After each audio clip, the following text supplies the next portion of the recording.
crianças, estamos indo para a nossa segunda aula de hoje, tá bom? Disciplina de Ciências, na página 188, capítulo 7, a transformação dos materiais. Vocês conseguem observar a ilustração aí, olha? Queima de fogos, tá bom? É um exemplo de transformação. Mas agora eu quero saber, vocês sabem o que é transformação? Transformação são todos os processos que modificam a estrutura de uma substância. Vamos citar um exemplo. Se nós temos o chocolate em barra, quando nós derretemos o chocolate em barra, que ele fica calda, houve uma transformação de uma substância. O ovo cozido ou frito, houve a transformação de uma substância, tá bom? E é justamente isso que nós vamos ver. Nas transformações das substâncias, nós temos duas. Nós temos as transformações reversíveis e nós temos as transformações irreversíveis. Vamos começar vendo as transformações reversíveis, ou seja, o nome já diz, né? A gente já dá a entender que reversíveis, ou seja, são aquelas em que os materiais podem tornar ao seu estado original após serem transformados, tá bom? Que é um exemplo que está aparecendo aí para vocês, que é a água, olha, em seu estado líquido, ela se transformou para o estado sólido, que está as pedras de gelo. E quando eu derreto o gelo, novamente eu tenho água no estado líquido, tá bom? Ou seja, eu recuperei a minha substância, tá bom? Ou seja, a minha substância retornou ao seu estado original. E já a substância irreversíveis, já dá para ver que não dá para recuperar. São aquelas em que os materiais não são capazes de retornar ao seu estado original após serem transformados. Um exemplo que está aparecendo aí para vocês é o ovo. Nós temos o ovo, que é a substância original, e quando nós fritamos o ovo, essa substância foi transformada. Depois do ovo estar frito, não tem como o ovo retornar ao seu estado original, tá bom?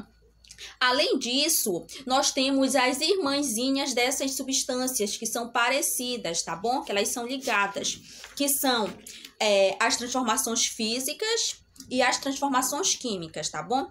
As transformações físicas são os materiais, quando os materiais eles mantêm as suas propriedades após serem transformados, como ocorre um exemplo, como ocorre com o chocolate. Eu tenho a barra do chocolate, a minha substância, e quando eu como está no exemplo, tem a vasilhinha com chocolate, que eu derreti esse chocolate, a minha substância ela não foi transformada.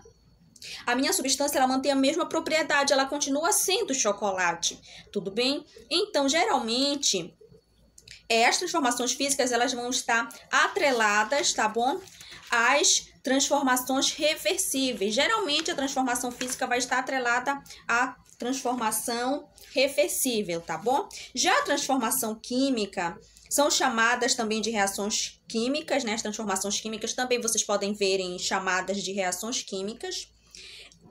Ocorre quando formam-se novos materiais que apresentam propriedades diferentes do original. Um exemplo que está aparecendo aí para vocês é a queima do papel. Olha, eu tenho papel, ele está sendo queimado.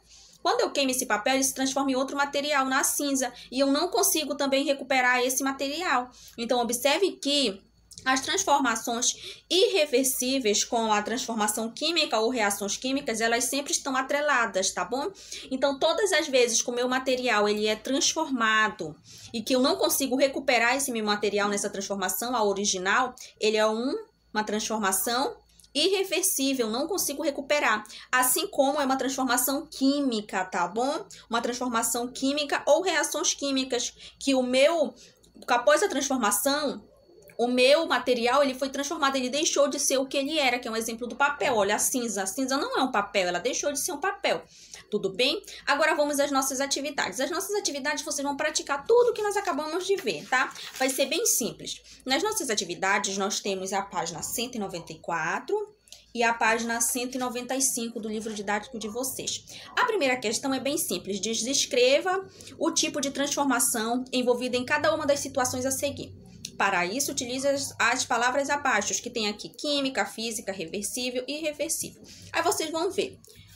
O milho, quando se transforma na pipoca, é uma transformação o quê? Depois que eu tenho o milho, Quando eu transformei o milho em pipoca, ele continua sendo a mesma substância? Não, ele deixou de ser o milho. Assim como eu não consigo recuperar, depois que o milho estourou e ele se transformou na pipoca, não tem como eu recuperar novamente para a pipoca voltar a ser o milho. Então, aí eu tenho uma transformação química e irreversível.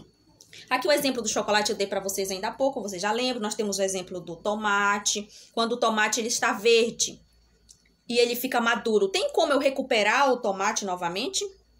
Não, né? Depois que o tomate fica maduro, não tem como o tomate voltar e novamente ficar verde. Aí você vai escrever aí assim sucessivamente. A segunda questão diz o seguinte: alguns materiais como o ferro sofrem transformações na presença da água e do gás oxigênio. Observe a fotografia ao lado. Olha, nós temos aqui uns exemplos de prego. O prego, ao entrar em contato com a água há algum tempo, ele enferruja, ele fica cheio de ferrugem, tá bom? Aí eu já acabei respondendo para vocês, e foi uma transformação que ocorreu. Desembaralhe as letras, seguindo as setas, aqui tá as setas, e descubra o material que se forma sobre os objetos que sofrem transformação citada acima, ou seja, a transformação de alguns materiais ao entrar em contato com a água, o gás oxigênio. Aí você vai organizar, eu acabei já falando a palavra para vocês. Quem estava ligado na aula já vai descobrir qual é a palavrinha que está aqui. Mas basta vocês seguirem as setas, tá bom? Vamos lá para a questão B. Pinte os quadros das palavras que representam essa transformação. Irreversível, física, reversível, química. Gente, depois que o prego enferruja, não tem como eu recuperar ele. Tá bom? Então, é uma transformação? Aí vocês vão saber. Lembrando da diquinha que sempre quando for irreversível vai ser química. Sempre quando for reversível vai ser física, tá bom? Mas não é reversível. Depois que o prego enferruja, não tem como eu recuperar ele novamente. E nós vamos por fim para a nossa última questão, que é a terceira. A mãe de Clara preparou o bolo para a sua festa de aniversário. Ela misturou ovos, açúcar, chocolate em pó, farinha de trigo, água, óleo, fermento em pó. Ela fez um bolo. Após misturar tudo, ela colocou a massa no forno por 40 minutos, fazendo um bolo de chocolate, parece. Depois de assado, o bolo pode voltar a ter as mesmas características da massa de preparo. Por quê? Aí vocês vão dizer aí já com o que vocês aprenderam, tá bom? É bem simples. Depois que o bolo está pronto, tem como nós recuperarmos a massa do bolo depois dele estar pronto? Aí vocês vão ter que justificar. Não esqueçam, lembra que eu falei para vocês na sala de aula? Sempre busquem justificar a resposta de vocês. E por fim, a nossa questão B. Qual é o tipo de transformação ocorrida nessa situação? Quando eu não consigo recuperar a minha substância original. Quando a minha substância original ela é transformada. Tá bem simples, né? Espero que vocês tenham gostado da aula. É muito, muito bom estar aqui com vocês. Já estou esperando, ansiosa, a nossa aula pelo Google Meet na sexta-feira. Tchau, tchau. Qualquer dúvida, me mandem mensagem.